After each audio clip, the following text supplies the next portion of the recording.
1976ஆம் ஆண்டு சைனா மற்றும் ஹாங்காங்ல new fist of fury அப்படிங்கிற படமானது ரிலீஸ் ஆச்சு. இந்த படத்துல ஒரு சின்ன பையன் நடிச்சிருந்தான். இந்த நியூ ஃபிஸ்ட் ஆஃப் ஃபியூரி படமானது ப்ரூஸ் லீ நடிப்பில் வெளிவந்த ஃபிஸ்ட் ஆஃப் ஃபியூரி படத்துடைய தொடர்ச்சியா அமைஞ்சிருந்துச்சு. இந்த படத்தை பார்த்து நிறைய பேர் இந்த பையன் நல்லாதாப்பா சண்டை போடுறான், ஆனா இருந்தாலுமே ப்ரூஸ் லீ அளவுக்கு கிடையாது, இவனை அடுத்த ப்ரூஸ் லீயை மாற்ற ட்ரை பண்ணாதீங்க அப்படின்னு சொல்லிட்டு நிறைய பேர் விமர்சனம் செஞ்சாங்க. அந்த படத்துடைய டைரக்டர் லூவியும் அந்த பையனை வந்துட்டு ப்ரூஸ் லீயா மாற்றணும் அப்படின்னு நினைச்சதா அந்த ஒரு படத்தையே எடுத்தாரு. இப்படி எல்லாருமே இவனால ப்ரூஸ் லீ ஆக முடியாது அப்படின்னு சொல்லிட்டு இருந்தப்போ, நான் ப்ரூஸ் லீலாம் கிடையாது, நான் ப்ரூஸ் லீ ஆக போறதும் கிடையாது, நான் எனக்குன்னு ஒரு பெயரை உருவாக்கிக்க போறேன் அப்படின்னு சொல்லிட்டு அது வரைக்கும் யாருமே பண்ணாத ஆக்ஷனுக்குள்ள காமெடியை புகுத்தி காமெடியும் ஆக்ஷனும் ஒன்றிணைந்து ஒரு புதுவிதமான திரைப்படங்களை கொடுத்துட்டு வந்தான் அந்த சின்ன பையன். அந்த சின்ன பையன் வேற யாருமே கிடையாது, உங்க எல்லாருக்குமே பரிச்சயமான ஜாக்கி சான் தான். இப்பேற்பட்ட ஜாக்கி சானுடைய கதையை சொல்றதுக்கு இந்த ஒரு வீடியோ பத்தாது, கண்டிப்பா அதுக்கு ஸ்பெஷலா ஒரு வீடியோ தேவைப்படும். ஆனா அதுக்கு முன்னோட்டமா இந்த வீடியோல நாம ஜாக்கி சான் இதுவரைக்கும் நடித்த படங்கள்லயே அதிக வசூல் செய்த படங்களுடைய டாப் 5 லிஸ்ட் தான் பார்க்க போறோம். டைம் வேஸ்ட் பண்ணாம வீடியோக்குள்ள போயிடும். வீடியோக்குள்ள போறதுக்கு முன்னாடி யாதனலுக்கு சப்ஸ்கிரைப் பண்ணிருங்க. Number 5 rush hour 1. Rumble in the Bronx, armour of gods படத்தை எல்லாம் பார்த்துட்டு இந்த செல்லத்தை எப்படியாவது ஹாலிவுட்டுக்கு தூக்கிட்டு வாங்கடா அப்படின்னு சொல்லிட்டு அமெரிக்க மக்கள் ஏங்கி போயிருந்தாங்க. அந்த ஒரு காலகட்டத்தில் தான் ஹாலிவுட்டுக்கு வந்து கலக்கிட்டு இருந்தாரு. அப்படி அவர் கொடுத்த இன்னொரு மாபெரும் ஹிட் தான் இந்த 1998ஆம் ஆண்டு ரிலீஸ் ஆன ரஷ் ஹவர் 1. இந்த படத்தை எல்லாருமே பார்த்திருப்பீங்க. உண்மையிலே செம்ம காமெடியாகவும் இருக்கும், ஆக்ஷன் பேக்கடாகவும் இருக்கும். உதாரணத்துக்கு சொல்ல போனா, எப்போ ஜாக்கி சான் அந்த பொருட்கள் விழக்கூடாது அப்படின்னு சொல்லிட்டு அந்த பொருட்களை காப்பாத்திட்டு சண்டை போடுவார்ல, அந்த ட்ரேட்மார்க் எல்லாம் இந்த படத்துல தான் பண்ணியிருப்பாரு. அது மட்டும் இல்லாம கிளப்புக்குள்ள ஒரு ஃபைட் சீன் நடக்கும். அந்த ஃபைட் சீனுமே பிரமாதமா இருக்கும். அண்ட் ஆல்சோ உயரத்திலிருந்து குதிப்பாரு அந்த துணி வழியா. அந்த சீனும் பாத்தீங்கன்னா உண்மையிலே சூப்பரா இருக்கும். எப்பரா இந்த மனுஷன் இந்த ஸ்டென்ட்லாம் பண்றா அப்படின்னு சொல்லிட்டு எல்லாருமே ஆச்சரியப்பட்டு போய் பார்த்தாங்க. குறிப்பா சொல்லணும்னா அமெரிக்க மக்கள் க்ளூலெஸ்ஸா போயிட்டாங்க.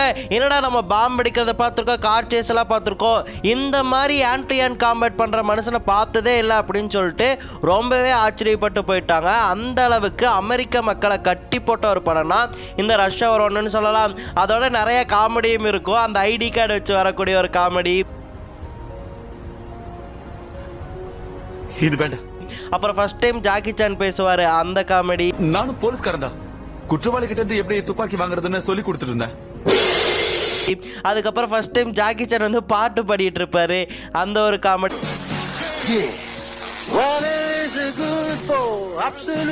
அப்படின்னு சொல்லிட்டு படம் ஃபுல்லா காமெடியாவும் இருக்கும், ஆக்ஷனாவும் இருக்கும். எனக்கு ரொம்ப பிடிச்ச படங்க இந்த படமானது. அந்த காலகட்டத்திலேயே 2043 கோடி ரூபாய் இந்திய மதிப்புப்படி வசூல் செஞ்சுச்சு. அதுவும் 1998லயே.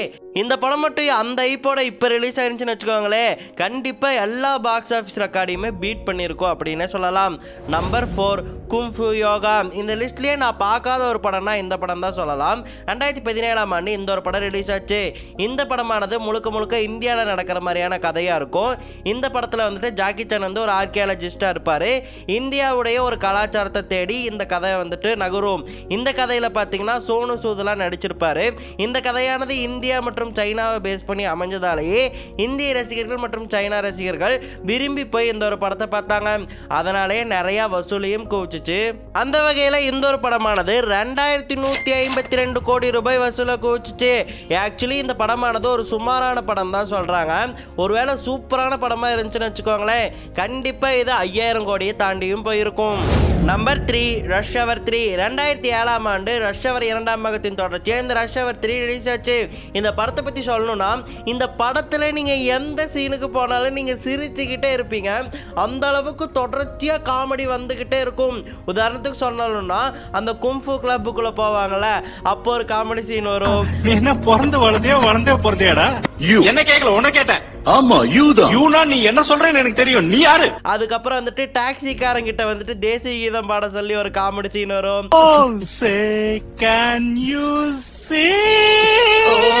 அப்புறம் நன் கிட்ட வந்துட்டு டிரான்ஸ்லேட் பண்ண சொல்லி ஒரு காமெடி சீன் வரும். இந்த சீனாக்காரர் இருக்கார் இல்லையா, அவரதான் வாய்க்கு வந்தபடி கண்ணாப்பினான்னு பேசிக்கிட்டு இருக்கான். எனக்கே சங்கடமா. முழுக்க முழுக்க காமெடி காமெடி காமெடி மட்டும்தான் இந்த படத்துல. அதையும் தாண்டி இன்னொரு காமெடி இருக்கும். ஜாக்கி சான் வந்துட்டு ஒரு பொண்ணு கூட பேசுறதுக்காக ஒரு ரூம்குள்ள போவாரு. உள்ள போய் சண்டை போட்டுட்டு இருப்பாங்க. சண்டை போடும்போது சத்தம் போடுவாங்கல்ல, அந்த சத்தத்தை தப்பா புரிஞ்சுக்கிட்டு கிறிஸ் டக்கர் வந்துட்டு வெளியே நின்று கேட்டுட்டு இருப்பாரு. சும்மா சொல்லக்கூடாது, பையன் கில்லி மாதிரி விளையாடுறான். அது பார்க்கவே ஃபன்னியா இருக்கும். உண்மையை சொல்ல போனா ரஷ்வர் ட்ரையாலஜில ஜாக்கி சானுக்கு எந்த அளவுக்கு முக்கியத்துவம் இருக்கோ அதே அளவுக்கு கிறிஸ் டக்கருக்கும் இருக்கும். இந்த ஒரு படத்துல ஜாக்கி சானுக்கு தான் அதிக முக்கியத்துவம் கொடுத்து ஜாக்கி சானுடைய கதையை தான் கொண்டு போயிருப்பாங்க. அதோட இந்த படத்துல ஆக்ஷன் சீன் வெறித்தனமா இருக்கும். லாஸ்ட் கிளைமேக்ஸ்ல ஒரு ஸ்வாட் ஃபைட் சீன் வரும். அந்த கத்தி சண்டை பார்த்தீங்கன்னா செமையா இருக்குல்ல அப்படிங்கிற மாதிரி தோண வைக்கும். அது மட்டும் இல்லாம அந்த ஐஃபில் டவர்ல வந்துட்டு கீழே விழுகிற மாதிரியான ஸ்டென்ட் சீன்லாம் இருக்கும். அதையும் சூப்பரா ஜாக்கி சான் வந்து பண்ணியிருப்பாரு. அண்ட் சேசிங் சீன்ஸுமே ரொம்பவே அருமையா இருக்கும். ஸோ எனக்கு ரொம்ப ஃபேவரட்டான படம் இந்த ரஷ் ஹவர் 3னே சொல்லலாம். Number 2 rush hour 2. என்னடா ரஷ் ஹவர் வந்துட்டே இருக்குன்னு கேட்டிங்கன்னா, ரஷ் ஹவர் தான் ஜாக்கி சானுடைய அதிக வசூலிட்டிய திரைப்படங்கள்ல ஒன்றுனே சொல்லலாம். ஸோ அதை பிரித்து எடுத்துகிட்டு போய் பார்க்கவே முடியாது. ஸோ நம்பர் 2 இடத்துலையும் ரஷ் ஹவர் பார்ட் 2 தான் இருக்குது. 2001ஆம் ஆண்டு ரஷ் ஹவர் 2 ரிலீஸ் ஆச்சு. இந்த ஒரு படமும் ஆக்ஷனுக்கும் காமெடிக்கும் குறைவே கிடையாதுங்க. ரெண்டுத்தையுமே பக்காவாக பேலன்ஸ் பண்ணியிருப்பாங்க Chris Tucker and Jackie Chan. ரெண்டுமே சூப்பராக இருக்கும். காமெடி சீனில் உதாரணமாக கேட்டிங்கன்னா, அந்த சைனாவில் போயிட்டு மசாஜ் சென்டரில் வந்துட்டு மசாஜ் பண்ணுறதுக்கு பொண்ணுங்களை தேர்ந்தெடுப்பார்ல கிறிஸ் டக்கரு, அந்த சீன் வந்து காமெடியாக இருக்கும். இது ரோஜா குண்டத்தில் எதை எடுப்பது, எதை விடுப்பது, ஐயோ பிரவுன் பறிக்குது, சிவப்பு குளுக்குது, கருப்பு கலக்குது. அப்புறம் ஜாக்கி சான் வந்து பைனாக்குலர் வழியா ஒரு பொண்ணை சைட் அடிப்பா. அப்படி அந்த சீன் வந்து சரியான காமெடியா இருக்கும். சூப்பரா இருக்கும். சிரிச்சுக்கிட்டே இருக்கலாம். Slow down, baby.